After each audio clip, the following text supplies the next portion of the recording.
Tiens, voici l'occasion de parler du chauffage. Ça fait quelques minutes que je suis rentré du boulot, à 18h47 à peu près, l'heure où j'ai démarré le chauffage. Et la température intérieure était de 7 degrés. 7 degrés il y a quelques minutes, là vous voyez il est 18h53 et j'ai déjà pris 2 degrés, 2-3 degrés. Je l'ai réglé à pas énormément non plus, hein, pas à fond hein. Il est là, vous voyez, et je l'ai réglé sur une température de consigne de 16 degrés, donc c'est pas non plus folichon. Et il est déjà à 13 degrés ici. Voilà. Donc en gros, comme c'est un fonctionnement particulier, en gros il va s'arrêter à 17 degrés, pas à 16. 1 degré au-dessus de la température, il s'arrête et il se met en régulation. Donc là, on va continuer à l'entendre faire son bruit. Voilà, elle est là la buse. Et l'air est déjà très chaud, puisque forcément, après 2-3 minutes, il a atteint sa température maximale d'intérieur aux alentours des 210 degrés. Voilà, et concernant la consommation, ben, elle est là. Vous voyez, là on est à 3-4 ampères. Allez, j'ai les deux lamplettes, donc je suis à 3 ampères en fait, grosso modo. 3 ampères de consommation, c'est juste la bougie, enfin non, la pompe, la bougie n'est plus allumée, et la ventilation, qui sont donc au maximum le temps de monter en température. Moi, je vous fais un petit retour tout à l'heure pour vous dire comment ça se passe, mais là je suis quasiment à 11 degrés sur mon thermomètre.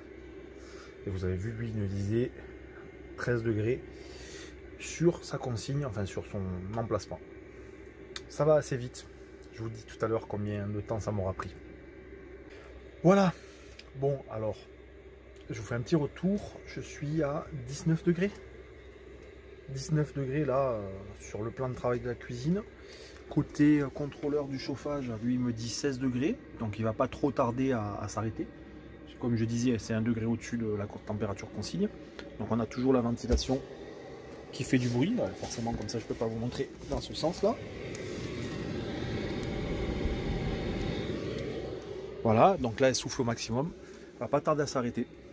Et puis, franchement, il fait déjà super bon. Ça fait quoi? Ça fait même pas 30 minutes que c'est lancé. Donc, c'est plutôt efficace.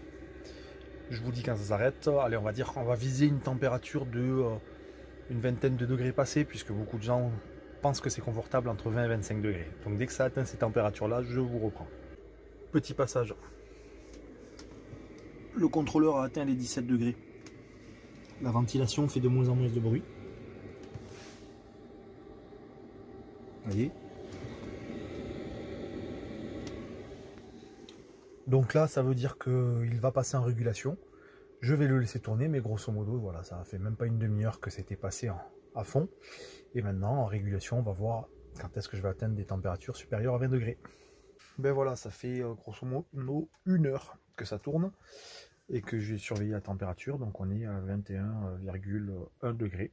Je suis monté quasiment à 22, mais en réalité, ça baisse petit à petit. Donc ça, c'est parce que mon chauffage se met en régulation. Et en régulation, là donc, j'ai pré-réglé moi personnellement pour qu'il maintienne au mieux la température et au pire qu'il perd un tout petit peu. Et si arrivé à un certain niveau, s'il a trop perdu, il se relance à fond pour repartir. Moi, ça me convient très bien comme ça, mais on peut légèrement modifier, moduler les réglages en fonction de ses besoins. Puis moi, comme je vous dis, ça me va très bien, puisque là, il est quoi? Il est pas loin de 20 h. Je vais me poser tranquille pour digérer sur mon lit. Et j'ai pas besoin que la température augmente plus, puisque je vais l'arrêter d'ici 2 heures. Elle aura peut-être un peu chuté, mais pas tellement. Et la nuit, je dors sans chauffage. Donc voilà, petit retour sur le fonctionnement du chauffage et surtout sur comment il prend la température ou la perd. Et je vous referai ça une autre fois avec d'autres détails. Voilà pour le moment.